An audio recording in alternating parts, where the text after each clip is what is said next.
Hi, welcome to the PoliticAL update with me, Alexandra Acker-Lyons. I pay attention to the political news so you don't have to. This is the advice I give to my millionaire clients, and you get it for free. It is Friday, December 12th. Announcements. Okay, we are coming up on the end of the year. Lots of people might be looking to do some additional charitable donations. I, of course, always encourage you to do non charitable donations as well because don't worry about the tax break when fighting authoritarianism. The first night of Hanukkah is coming up on the 14th. We do charity night on the second night of Hanukkah. I encourage you to go to my website, aladvising.com, and look at my Giving Tuesday advice. It is applicable for all charitable giving, and I know that that is top of mind for lots of folks. Okay, lots of candidate news. So Democrat Eileen Higgins won the Miami mayor's race. This is the first time a Democrat has won that race in 30 years. It is a huge flip. It is demonstrating really great momentum among Latino voters and in Florida, and just big shout out to the team who made that happen. Democrats also flipped a state legislative seat in Georgia, so keeping that great streak of overperforming in Georgia going. My dear friend, Myra Macias is running for Congress in Illinois 4.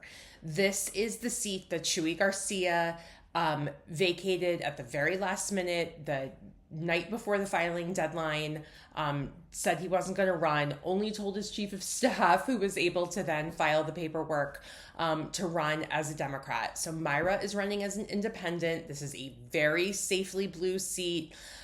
She is incredible. She is a longtime leader in progressive and democratic politics. I really encourage you to go check out her website, throw her a little bit of money if you have any. She is exactly the kind of leader that we need in Congress. Another leader who I adore, Tom Perriello, who served one term in Congress, was elected in 2008. And then lost his seat in 2010 in large part because he voted for Obamacare. And I happened to see him the morning of that vote. He knew he was going to lose his seat, and he said, "This is what I was elected to do. It's the right thing to do." He's had a wonderful career since then in both the State Department and working for Open Society Foundations. And Virginia is expected to redistrict and make that seat much bluer. This is the Southern Virginia area, and he has now cleared the field. Other Democrats running have endorsed him. He is a wonderful person who is also the kind of person that we really want to be in Congress. Okay, in bad news for Elise Stefanik, Bruce Blakeman, who is the Nassau County executive, is running in the Republican primary for governor of New York. Nassau County is a longtime kind of Republican bastion. It's gotten purpler over time. This is like old Al D'Amato territory. And the upstate downstate dynamics here will also be really interesting. But obviously a Republican primary just helps Kathy Hochul tremendously. Stefanik will have to defend her record in Congress even more and kind of continue to walk this line of appealing to moderates while also keeping the MAGA base happy. Not easy to do in a place like New York. Another lunatic running in a Republican primary is the My Pillow guy, Mike Lindell, kind of the chief election conspiracy theorist, 2020 election denier. He is running in Minnesota against Governor Tim Walz. That is a competitive Republican primary, like no guarantees that he wins that primary, but that would certainly be an interesting general election. I'll say that. And then, of course, the huge news of the week is Congresswoman Jasmine Crockett announcing that she is going to run in the Democratic primary for Senate in Texas. Congressman Colin Allred, who was the Senate nominee last cycle, has decided not to run and is instead running for his old seat and is primarying the woman who won there. Like, no, don't do that. Just go away. David Trone in Maryland is also trying to run for his old seat and primarying the woman who replaced him. No, sit down. Both of you, sit down. So I've gotten a lot of questions this week about Texas and about whether or not Jasmine Crockett can win. And here's the thing. Like, sure, yes, of course she can. I think in theory, anyone can win in Texas. There are kind of two theories of the case that have existed in Texas and in some other red states too for the last decade or so. One is moderate middle appeal to swing voters. This is the lane that James Tallarico has clearly staked out. He is quite moderate. He talks about his faith all the time. He has gone on Joe Rogan's podcast. He is kind of clearly staking out the appeal to swing voters and Democrats lane. Jasmine Crockett embodies the we need to energize voters who wouldn't normally vote for us, wouldn't normally come out to vote in a midterm. She is feisty, she is young, she is African American, and will kind of like say it as it is. And this has been kind of the dynamic in Texas around there's a lot of unregistered voters in Texas. Do we kind of go try to register those voters, motivate them to come out and vote, or do we try to attract back some of the swing voters? And so they are kind of personifying this debate. It will be a fascinating primary to watch. But I do believe if Ken Paxton is the nominee, that anyone can, the Republican nominee, that anyone can win this general election. And Texas is not a cheap state. It's going to take a lot of money to do it, but we have to be expanding the map. You know, I'm a broken record.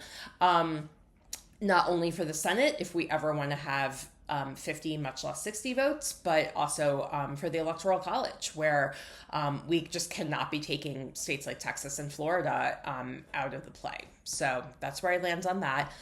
Dan Pfeiffer's Message Box and Steve Phillips' Democracy in Color Substacks both also have really good write-ups about the Texas races, and I will put those in the notes. Okay, other political news. Indiana Republicans showing some backbone. Good job. The Indiana State Senate declined to pass the gerrymandered maps that President Trump has been pushing for months now. I don't think this is the last of it. I think that they will keep trying. Missouri is going to go to the ballot and try to stop their new maps from going into effect. Republicans are already saying, even though this ballot measure is going to move forward, that they're going to still put these maps into effect for the primary. So there's just going to be a lot more legal shenanigans happening in Missouri. I want to take a minute about all of the news about this Warner Brothers, Netflix, Paramount deal. You know, the corporate consolidation of media over the last 2 decades is terrifying. And the idea that major news outlets are owned by these parent companies who are cutting deals with the White House left and right is also terrifying. But just like the pure corrupt griftiness and the idea that Paramount, run by David Ellison, the son of Larry Ellison, a huge Trump crony, would want to come in and buy CNN and do a hostile bid to take this over. All of this is just, it's so gross. And, you know, all of these corporate executives going and kissing Trump's ass and Trump getting involved in all of these deals.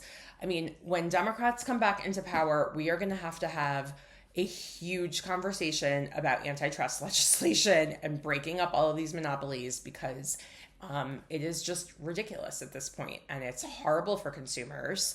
And this is just so related to the conversation that we need to have about wealth in this country in general. Okay, other political news. Way to Win, a wonderful organization that I've worked with for a long time.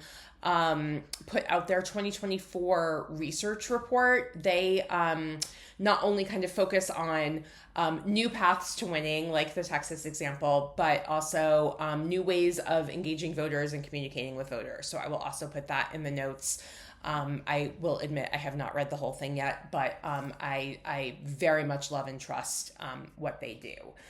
Okay, and then in 2028 has begun. Axios has a new newsletter called Axios 2028 that once a week is kind of summing up potential candidates, what they've been up to, have they been visiting early states or making any other moves. So I have signed up for that, and I encourage you to do so as well if kind of these early shadow primary things are of interest to you. Relatedly, there was a great story about Kamala Harris in the New York Times and whether or not she is thinking of running again and kind of expanding her book tour. So never a dull moment. We are in it, guys. And my shout out of the week goes to the team in Missouri and all of those amazing activists and volunteers and campaign staff who collected 300,000 signatures in just a couple of months to get this gerrymandering redistricting ballot measure on the ballot in Missouri. As I've said before, Missouri has a long history of passing progressive ballot measures. This team knows what they're doing, but just a giant accomplishment. Thank you all. Talk to you next week.